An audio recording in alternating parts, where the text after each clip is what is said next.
যে বাংলাদেশের মুসলমানরা এই সংখ্যালঘু আমার এই ভাই দীপু দাস আমার ভাইটাকে এইভাবে হত্যা করবে। বহু মুসলমানদের হত্যা করেছে এটা আরএসএসরা। এটা আমরা কখনো ভাবতে পারিনি যে একটা মুসলমানদের দ্বারা এই কাজটা হবে। হিন্দু ভাই দীপু দাস তাকে এইভাবে পুড়িয়ে মারলে আমার নবীকে নিয়ে কটূক্তি করেছে। বাংলাদেশের আইন প্রশাসন আছে, যারা আইন হাতে কানে তুলে নিল।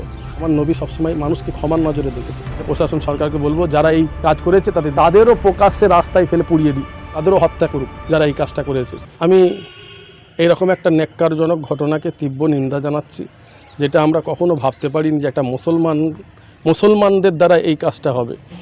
আরএসএসরা করেছে, আমাদের ভারতবর্ষে আরএসএসরা এরকম করে। আফরাজুল থেকে শুরু করে পাহিলু খান থেকে শুরু করে আপনার এইভাবে আফরাজুল থেকে শুরু পাহিলু খান থেকে শুরু করে এরকম বহু মুসলমানদের হত্যা করেছে এটা আরএসএসরা। আমি কখনো ভাবতে পারিনি যে বাংলাদেশের মুসলমানরা এই সংখ্যালঘু আমার এই ভাই দীপু দাস আমার ভাইটাকে এইভাবে হত্যা করবে। আমরা এটা ভাবতে পারিনি, কারণ তারা মুসলমান বলে দাবি করে, আসলে তারা মুসলমান। এই মুসলমান যদি সত্যি হতো এই কাজটা করতে পারতো না, কারণ আমার নবীর আদর্শ এটা নয়। আমার নবীকে নিয়ে কটূক্তি করেছে, সে করতে পারে, তার জন্য আইন আছে, দেশের সংবিধান আছে, বাংলাদেশের আইন প্রশাসন আছে, তারা দেখবে। নিজেরা আইন হাতে কানে তুলে নিল। আর বিশেষ করে মুসলমান একজন, সে নবীর আদর্শ মানেনি। আমার নবীতে এই কাজ করেনি। আমার নবী সবসময় মানুষকে ক্ষমার নজরে দেখেছে। মানুষ ভুল করেছে, রসুলুল্লাহ নিজের আদর্শ দেখিয়েছেন।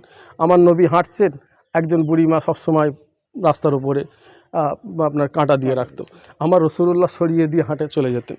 বুড়িমা অসুস্থ হলো, আমার নবী তাকে দেখার জন্য গেলেন। এইভাবে আমার নবীর বহু আদর্শ আছে, মানুষকে সবসময় ক্ষমার নজরে দেখে। আমার রসুলকে ইহুদিরা কত কটূক্তি করেছে, তায়েফে আমার রসুলকে কত মেরেছে, রসুলুল্লাহর শরীরে কত রক্ত ঝরেছে, আমার নবীকে ইহুদিরা কত কষ্ট করে দিয়েছে। আমার নবী কোনোদিন বদলা লাইনি। আমার নবী তাদের হারে সবসময় ক্ষমার নজরে দেখেছে। তা তুমি মুসলমান হয়ে এই কাজটা কি করে করলে? ওখানকার সংখ্যালঘু যারা, তোমরা সংখ্যাগুরু, তোমরা বড় ভাইয়ের মতো, আর সংখ্যালঘু তারা ছোট ভাইয়ের মতো। তুমি একটা আমার হিন্দু ভাই দীপু দাস তাকে এইভাবে পুড়িয়ে মারলে আমরা কখনো এটা আশা করতে পারিনি। তাই ফুরফুরা শরীফ থেকে তীব্র নিন্দা জানাচ্ছি, ধিক্কার জানাচ্ছি। আমি চাই প্রশাসনকে, ওখানকার প্রশাসন সরকারকে বলবো যারা এই কাজ করেছে তাদের দৃষ্টান্তমূলক শাস্তি দিক, তাদেরও প্রকাশ্যে রাস্তায় ফেলে পুড়িয়ে দিক, জবাই করে দিক, তাদেরও হত্যা করুক যারা এই কাজটা করেছে।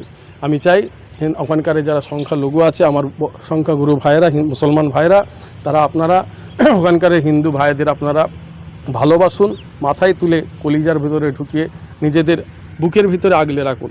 তবেই আপনাদের মানা যাবে যে আপনারা ইসলাম মানেন, রসুলুল্লাহর আদর্শ মানেন।